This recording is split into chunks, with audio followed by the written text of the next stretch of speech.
বন্ধুরা, বেসনকে মাত্র ৩ দিন এইভাবে মেখে দেখো, ত্বকের সমস্ত কালো দাগ ছোপ তুলে ত্বককে একেবারে ফর্সা উজ্জ্বল করে তুলবে।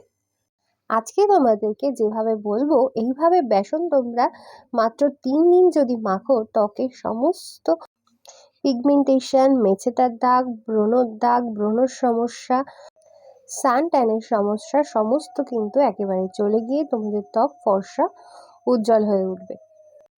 তো বন্ধুরা, চলো ভিডিওটা শুরু করা যাক। তার আগে তোমরা যদি নতুন হয়ে থাকো অবশ্যই সাবস্ক্রাইব করে রাখো পরবর্তী ভিডিওর জন্য। আজকে এই বেসনের প্যাকটা তৈরি করার জন্য প্রথমেই তোমরা নিয়ে নেবে 2 চামচ পরিমাণে বেসন। বন্ধুরা, বেসন দারুণভাবে আমাদের ত্বকে ক্লিনজিং করে, ত্বকের ওপরে থাকা সমস্ত ধুলোবালি ময়লা পরিষ্কার করে ত্বকের ডালনেস কিন্তু একেবারেই সরিয়ে দেয় বেসন।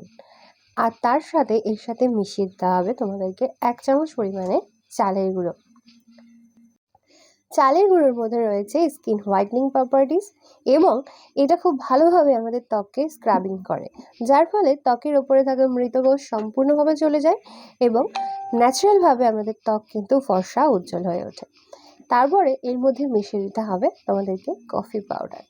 কফি পাউডার সান ট্যান তুলে ফেলবে, ত্বকের মধ্যে থাকা কালো দাগ ছোপ তুলে ফেলবে। এই কফি পাউডার কিন্তু আমাদের ত্বককে ন্যাচারালভাবে ফর্সা এবং উজ্জ্বল করে তুলতে সাহায্য করে। এরপরে এর মধ্যে মিশিয়ে দিতে হবে সামান্য একটুখানি পরিমাণে হলুদের গুঁড়ো। এরপরে এর মধ্যে মিশিয়ে দিচ্ছি 1 চামচ পরিমাণে নারকেল তেল।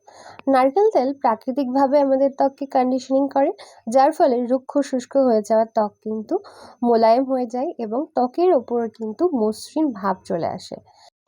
এবার এই প্যাকটাকে খুব ভালোভাবে মেশানোর জন্য এখানে আমি জল ব্যবহার করছি। তোমরা চাইলে কিন্তু গোলাপ জল অথবা দুধও ব্যবহার করতে পারো। জল দিয়ে খুব ভালোভাবে এই প্যাকটা মিশিয়ে অ্যাপ্লাই করতে হবে তোমাদের মুখের উপরে। মাত্র 3 দিন বন্ধুরা এইভাবে বেসনকে মেখে রাখো, তোমাদের ত্বক এতটাই ফর্সা উজ্জ্বল হয়ে যাবে যে তোমরা নিজেরাই অবাক হয়ে যাবে। এই প্যাকটা কিন্তু তোমরা এইভাবে বানিয়ে রেখেও দিতে পারো ফ্রিজে। এটা কিন্তু 3 দিন পর্যন্ত খুব ভালো থাকবে যদি তোমরা এটা দুধ না ব্যবহার করো। আর যদি দুধ দিয়ে তোমরা এই প্যাকটা মিক্স করো তাহলে কিন্তু এটা 2 দিন ভালো থাকবে। এবার এই প্যাকটা অ্যাপ্লাই করা হয়ে গেলে রেখে দেবে 15 মিনিট পর্যন্ত। তারপরে হালকা হাতে একটু ঘষে ভালোভাবে স্ক্রাবিং করে তোমাদের মুখটা জল দিয়ে ধুয়ে নেবে। ইনস্ট্যান্টলি দেখবে তোমাদের ত্বকটা কতটা ফর্সা এবং উজ্জ্বল হয়ে উঠেছে।